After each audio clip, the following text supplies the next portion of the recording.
Sok sebutin rencana alokasi untuk bantuan masjid, pesantren dan masjid kemarin yang ditunda dulu oleh gubernur itu. Itu untuk kabupaten mana saja? Sebutin. Kabupaten Bandung, Pak Gu, itu 10 pesantren, itu kurang lebih sekitar 3,3 miliar. 10 pesantren 3,3 miliar. Nanti rincian nama pesantrennya juga ada. Ada. Publik boleh tahu dan kita akan memperlihatkannya. Siap. Tinggal nanti di kita kirimin aja, sampein aja ke publik. Orang anggarannya terbuka kok. Anggaran gubernur aja kita liatin.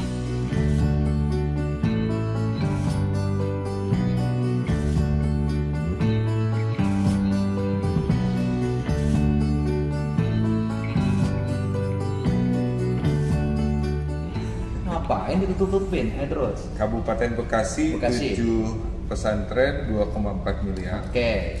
Kabupaten Bogor 16 pesantren 6 miliar. Kabupaten Ciamis 35 pesantren 8 miliar. Kemudian Cianjur 22 pesantren 9,6 miliar. Iya. Kabupaten Cirebon 1 pesantren 557 juta. Lebih sedikit. Sangat cuma satu. Kabupaten Cirebon Kabupaten sebagai basis organisasi agama, Iya. basisnya Nahdlatul Ulama, Iya. basisnya Islam tradisional. Betul. Di Jawa Barat Islam Hanya satu. NU itu hanya dapat Satu apa? pesantren Dengan nilai 557 juta. 557 juta. Nah terus Dan terbalik dengan Kabupaten Garut Kabupaten Garut yang langganan 140 pesantren dengan atau nilai yayasan dengan nilai 78 miliar. Oke. Kabupaten Garut 78 miliar. Iya. Biasanya dapat dana hibah Kabupaten Garut per tahun berapa untuk kegiatan-kegiatan keagamaan, organisasi keagamaan, pesantren, madrasah? Dalam 3 tahun terakhir informasinya hampir sama, kurang lebih. Tahun kemarin dapat berapa ratus miliar? Sekitar 50-60 juga ya. Enggak, lebih. Dengan yayasan segala macam. Oh, dengan Lebih. Jadi Kabupaten Garut itu mengalahkan jauh di atas Cirebon. Cirebon cuma 1, Garut 140. Kalau menunya seperti ini, saya sebagai gubernur kok tidak memperlihatkan rasa keadilan?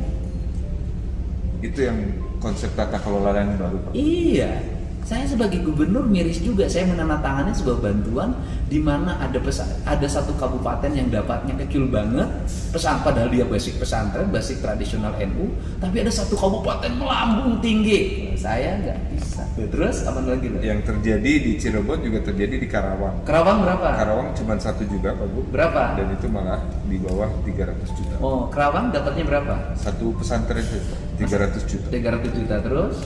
Majalengka 13 pesantren 1,3 miliar. Pangandaran 3 pesantren 1,7 miliar. Purwakarta 2 pesantren 500 juta. Pangandaran kecil daerahnya tapi dapatnya lumayan. 3, Pak. 3 terus? 3 pesantren 1,7 miliar. Purwakarta 2 pesantren 500 juta. Kabupaten Subang 8 pesantren 2,3 miliar. Sukabumi 21 pesantren berapa? Totalnya 9,2 miliar.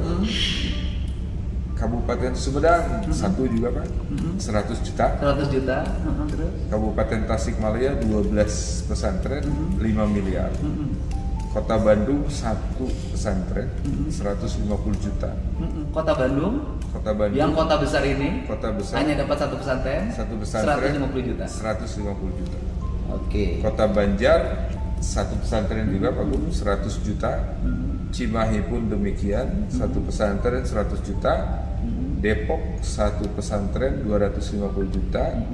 Kota Sukabumi 10 pesantren 4,4 miliar. Wah, itu kota kecil dapatnya 4,4 miliar. 4,4. Kota Bandung yang besar dapatnya pesantren. 150 juta.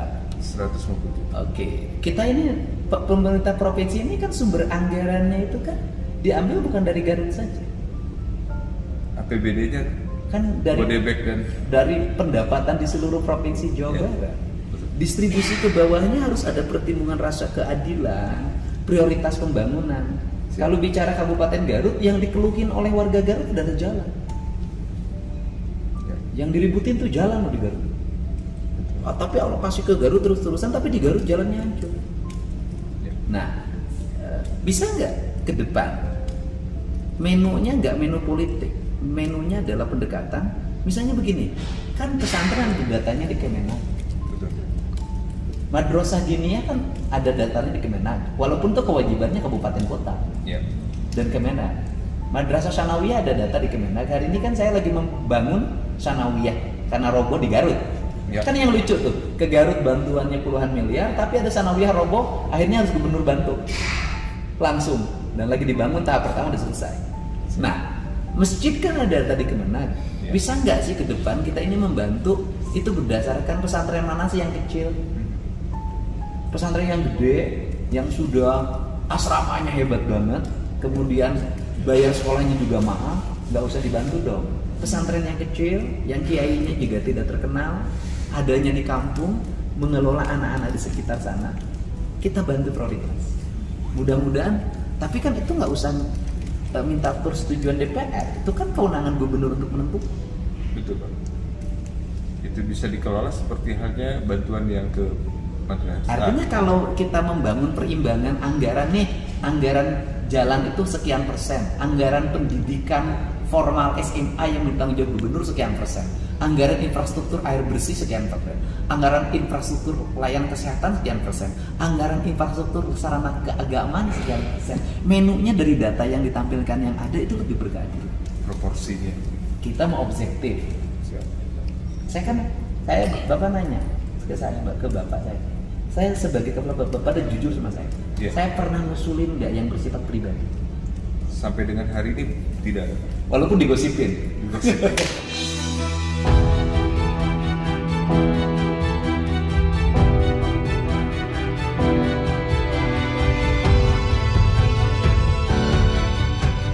Pernah nggak saya ngusulin subjektif? Tolong ini bantu ini. Pernah nggak saya Bapak? Sampai dengan hari ini tidak. Malah beban kan? Nah terus masjid, kan itu pesantren masjid. Sebelum ke masjid Pak izin masih ada. Totalnya jadi Kota Tasik 5 pesantren 1,8 miliar. Jadi total keseluruhan. Kabupaten Tasik berapa?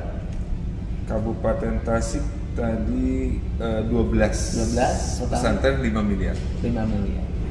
Nah pertanyaannya ini siapa sih yang ngusulin kok numpuk banget di Garut? Nah ini mekanismenya memang diusulkan dari pesantren masing-masing Pak. Dengan yayasan yang memang sudah diajukan link di-input di dalam SIPD dan kemudian dari inputan itu kita verifikasi, validasi. Iya, itu kan teorinya. Betul. Prakteknya pasti ada yang memandu, menggiring dan mengarahkan. Nah, siapa sih yang ngarahinnya? Nggak akan berani jawab kan? Bapak yang udah gitu. Kan tidak mungkin kiai-kiai ngerti SIPD. Bagaimana ngentri ngelingnya kan nggak mungkin gitu loh. Kasihan kiai yang nggak ngerti SIPD sampai kiamat nggak akan pernah dapat SIPD karena tidak punya akses politik. Masjid gimana masjid?